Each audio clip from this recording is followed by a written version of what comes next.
Hola, ¿qué tal amigos? Mi nombre es Kevin Sarmiento y a lo largo del semestre voy a estar resolviendo ejercicios de electrónica analógica. Voy a empezar hablando de los transistores bipolares, o también conocidos como los BJT.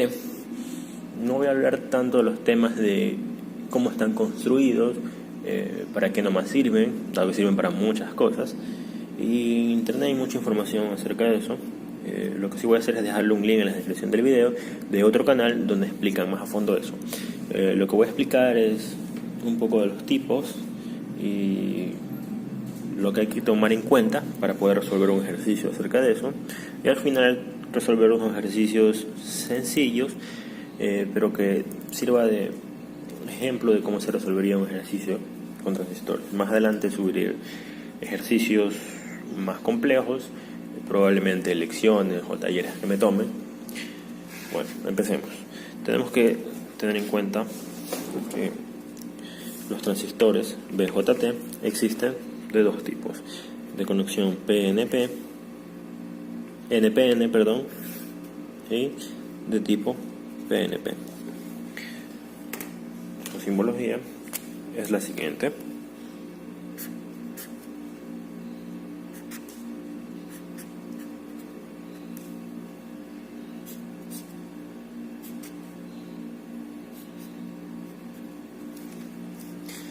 En ambos casos, los terminales tienen los mismos nombres. Vamos a tener base, colector y emisor. Base, colector y emisor. En el caso del NPN, vamos a tener una corriente que entra, que es directamente proporcional a la corriente que pasa por IC,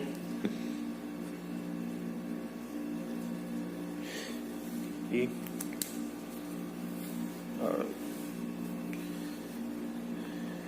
en el caso de acá vamos a tener una corriente IE, una corriente IC y una corriente de base, que son los voltajes más importantes. Son el voltaje base emisor y el voltaje colector emisor. Bueno, aspectos que hay que tomar en cuenta es que la I del emisor tiene que ser igual a la I de base más la I del colector. Otra cosa es que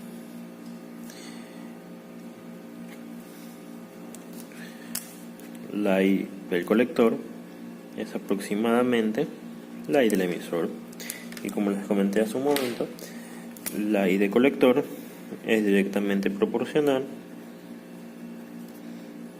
a la I de base. O sea, es la I de base multiplicada por una constante, la cual, dependiendo del modelo y fabricante, está en 50, 100, 200, etc. Lo que normalmente nos piden o necesitamos para el transistor es el punto de operación. El punto de operación Q, que no es más que el voltaje del colector emisor y la corriente del colector. Si el voltaje del colector emisor es menor que 0, vamos a decir que está en saturación. Si está en saturación, en el caso ideal, tendría que ser reemplazado el transistor por este equivalente. En el caso de que consideramos el material de construcción, aquí va a haber una caída de tensión y el transistor debería reemplazarse por este equivalente. Por otro lado, si la corriente de base es menor que 0, vamos a decir que está en corte y habría que reemplazar el transistor por este equivalente. Bueno, para que no digan que solamente me diste la teoría, ¿cómo voy a hacer un ejercicio? Vamos a hacer unos ejercicios sencillos para entender cómo se resolvería. Vamos a empezar.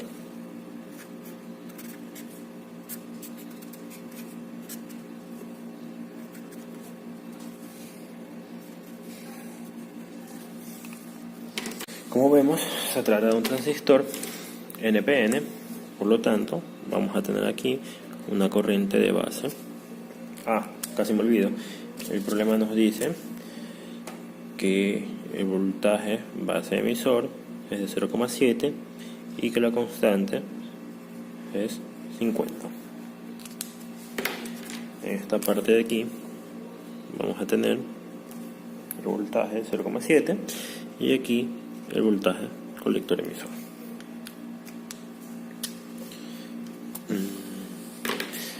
Lo que nos pedía el ejercicio es que digamos en qué zona está trabajando. Bueno, la mayoría de veces se inicia asumiendo que el transistor está trabajando en la zona lineal. Por lo tanto, deberíamos poder demostrar que la I de base es mayor que 0 y que el voltaje colector emisor también lo es. Para la I de base vamos a analizar esta malla. Tendremos 4 voltios menos la I de base multiplicado por los 20K menos los 0,7 igual a 0. Por lo tanto, la I de base va a ser 4 menos 0,7 entre 20K, lo que nos da un valor de 165 por 10 a la menos 6 amperios, o lo que es lo mismo, 165 microamperios.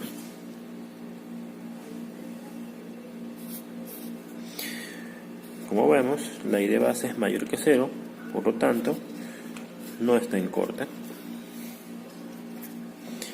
Ahora tenemos que verificar si esta condición se cumple.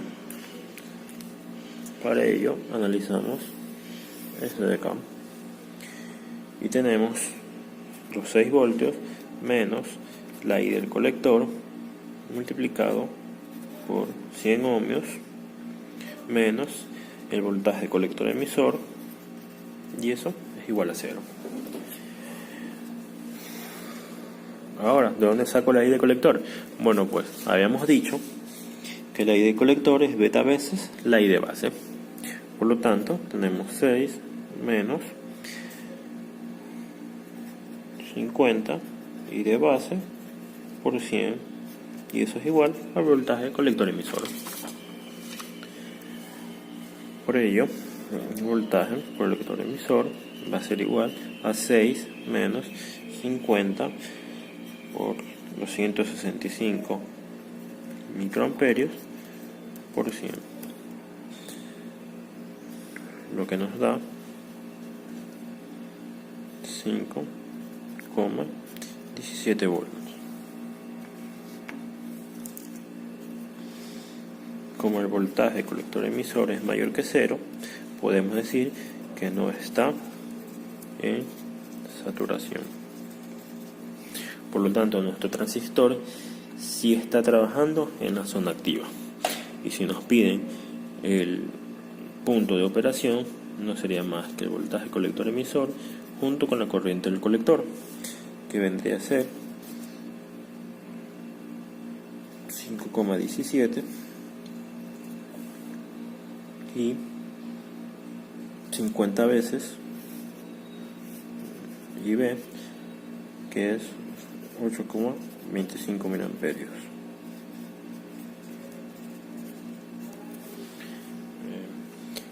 Vamos a continuar con los siguientes casos de saturación y corte en otro video, porque YouTube no me va a permitir subir. Hasta luego, denle like y suscríbanse.